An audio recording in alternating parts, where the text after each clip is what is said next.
Well, we're going to talk about the 3-year-olds now. Arrowhead Hanover racing today, 8-hole in the Beal. Not the Beal division I wanted, not the post position I wanted. Not a big fan of the way today has started out. All of our horses are in tougher today, so we'll see. Just as I said to Amy, just things just aren't meshing, right? The horses haven't been sharp. Then they draw bad, or they get a bad post, or they get a bad division. But again, it's the same thing. Keep your head down and working. Things will come around. Aunt Lily, very frustrated. You know, somebody emailed me the other day and said something a little snarky about Aunt Lily and how she was the best filly last year. She was never the best filly in Ohio. She was on Next Generation Day. But following that day, she was never the best filly in Ohio. She was just always handy and good. Took a good mark, well-bred filly, worth good money as a broodmare. But the idea that she should have somehow come back and been better, I think that's on you, right? You can't really blame the horse. She took a mark of 54-1, I think, this year, 54-3. She's got good money made. She's always going to be sought after for all those reasons. But the idea that she should have been a Sire Stake horse because she was a quality filly last year, I go ahead and look at Burke's 2 fillies that were also good fillies, and one might argue both of them were better than her last year, and neither of them come back lights out this year. They've been good, but not like they were last year, and that is racing. And the idea that somehow, and that is no different for any stable. I don't care if you're Aki's Fonstead or Nancy Tactor or Tony Alanya or Ron Burke or anybody else on planet Earth. There are going to be horses that race great at 2 and just don't come back at 3 the way that we want them to. But again, the horses don't really care what you think or what I think or what anybody thinks. They're going to go out and do the work the way they are. Hopefully they do it the best of their ability, and we can continue to have them moving forward. Aunt Lily raced great at the start of the summer, just before the start of the summer, and one might argue that mucus and that little bit of blood you see in her throat from time to time is allergy related. She was flat through the middle of the summer last year too. So don't get too excited. We'll see if we can finish off the rest of the year good. But trying to fit her into a position she doesn't fit or ask her to do things she can't do, well, that's on us. That's not on Aunt Lily. Blue Ventura, ready to go now. I just don't think he was ready to pace 53 on Wednesday, so we'll wait one more week. Trained in 58 the other day and looked very good doing it. I was happy with him. Captain Incredible, another horse. You know, we're trying our best to continue those baby steps, and you know, I get it. You guys know, I literally and metaphorically get it. When the horses don't race the way that people hope they will, whether it's Aunt Lily or whether it's Captain Incredible, why would he go down to a track? Somebody asked the other day, it was a fair question. Why would he go down to a track that is deeper when we know he races better on a firm track? Well, he races better on a firm track, but racing him full-time on a firm track will only ensure that he doesn't get sounder, right?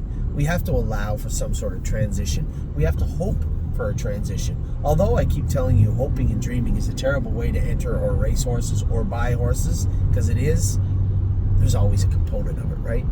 Captain Incredible is a good horse, 51 pacer. He will pace 49 someday. I would rather it be this week than, next year. But again, just because we want him to does not mean that he will. And what we have to do is understand, assess, reassess, and make recommendations according to what we see. One start in Lexington from a horse that did not look the greatest it looked to me like his hobbles were tight. Yes, honey. I'll tell you what I can do. Actually, you guys can borrow this charger. You need the iPad charger. You don't use an iPad charger, both of you, though, do you? I use a USB-C. Yes. I also use it. USB-C? She uses an iPad and Apple charger. I use. Well, where's her Apple charger? She's using it, and it needs a block. Oh, so this is what you can do, Ollie. Because there's no USB-C. No. You can use that for yours, and you can leave hers plugged in. All right? Thank you. You're welcome, honey. So, you guys know this. I don't have to tell you this. There's no magic beans and there's no magic behind it. The idea that Captain Incredible should be because we want him to be is just not factual, right? I still think there's a very good horse in there. And somebody said to me last night, they said, sounds a lot like Brace for Landing when you talk about him. Because he is. Now, the difference between Brace for Landing was he was a thinner horse.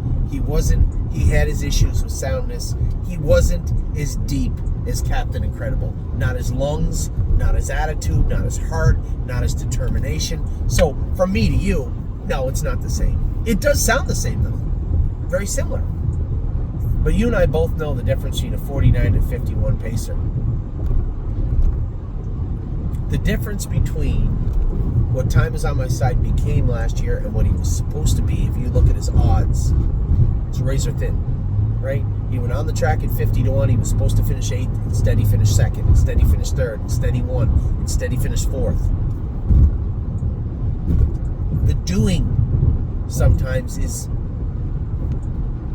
the difference between trying to do and getting it done at that level is minuscule at times.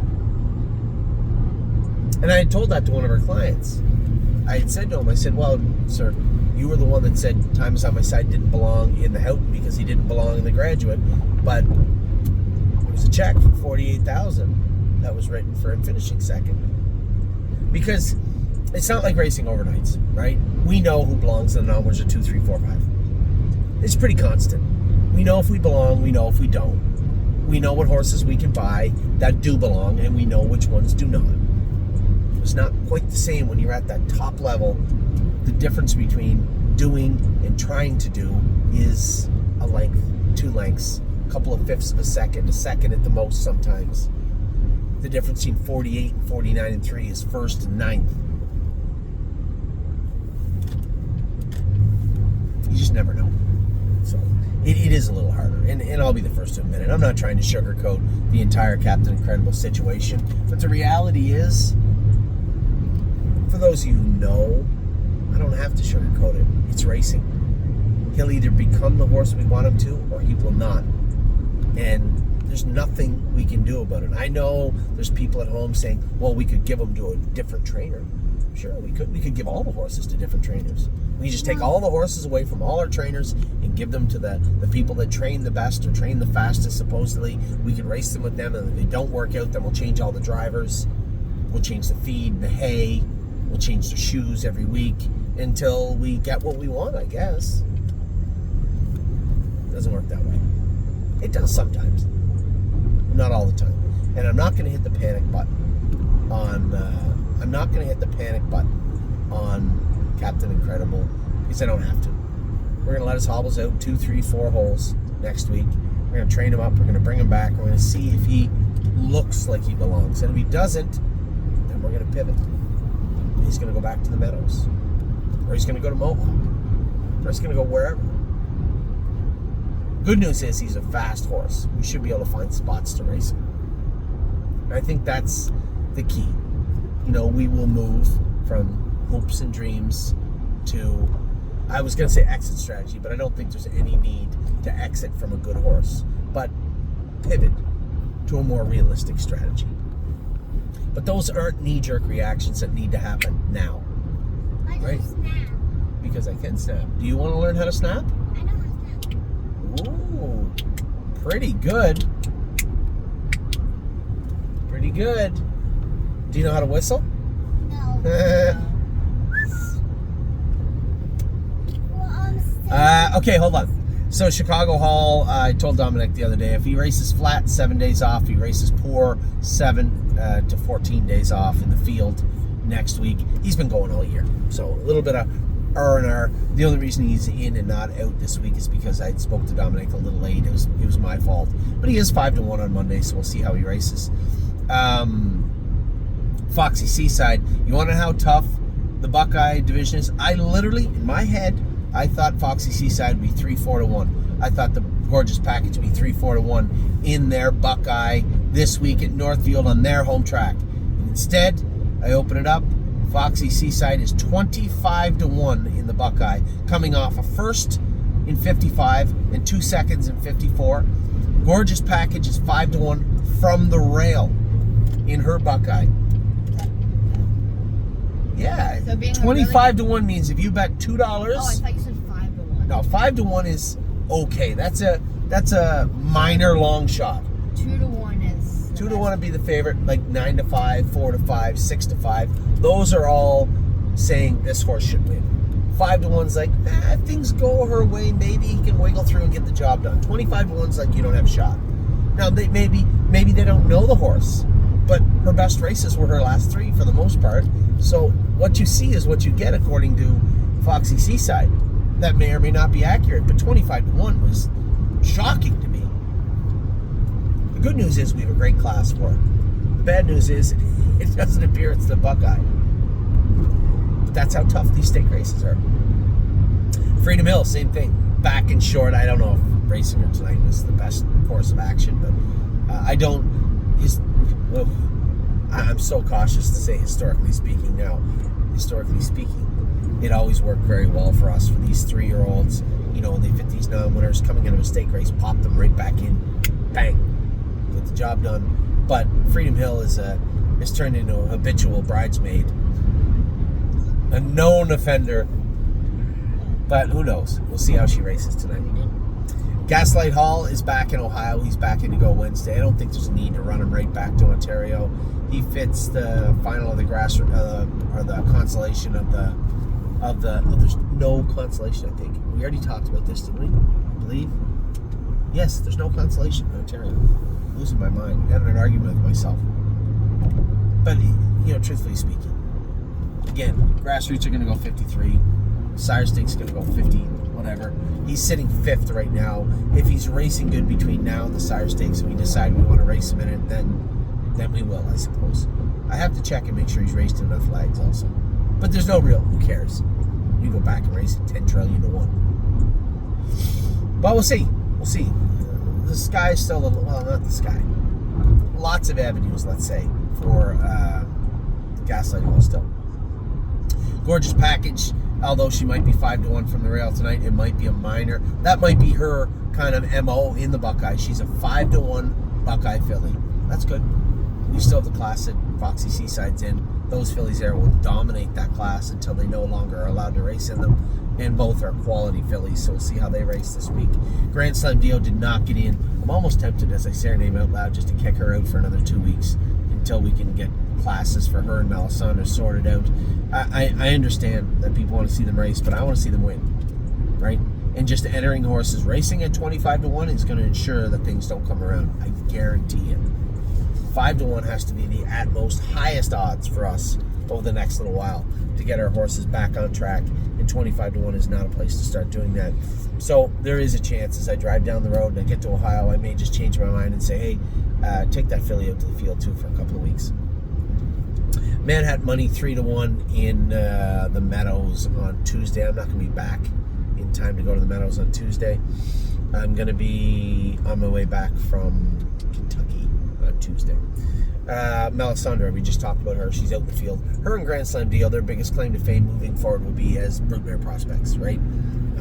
Melisandre is well-bred, expensive yearling, beautiful filly, and probably worth quite a bit of money as a broodmare. And, of course, Grand Slam Dio's up your Deo's sister.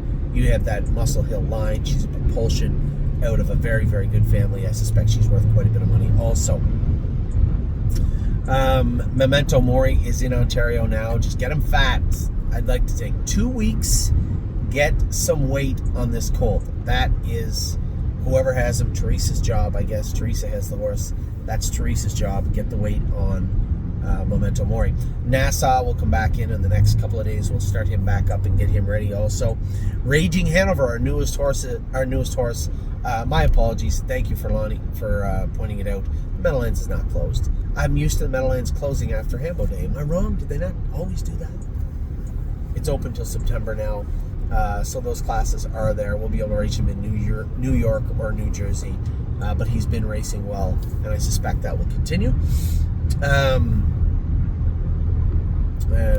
Raging Hanover. Resolve Indeed is in tonight. 7-1, another one. Just can't find that right class. I'd like to win this class once more and then, again, put her up for sale, same as we did with Gymboree. If we could. Woodmere Betcha. Slow down there, fella. Woodmere Betcha was... Where was that? I don't know, I was wondering. Is it really? It sounded pretty powerful when it went by me. Maybe. Woodmere Betcha was very good last night. Really, really impressed. Not impressed because I expected her to do more, but coming off 2 breaks and roughness and the frustration I could hear in Jamie's voice to see her race last night, she was obviously quite a bit better. So a great job in that respect by both Michael driving the horse and Smitty having her ready to go. There's your 3-year-olds. You only got your race horses left. I'll be back with them in just a moment.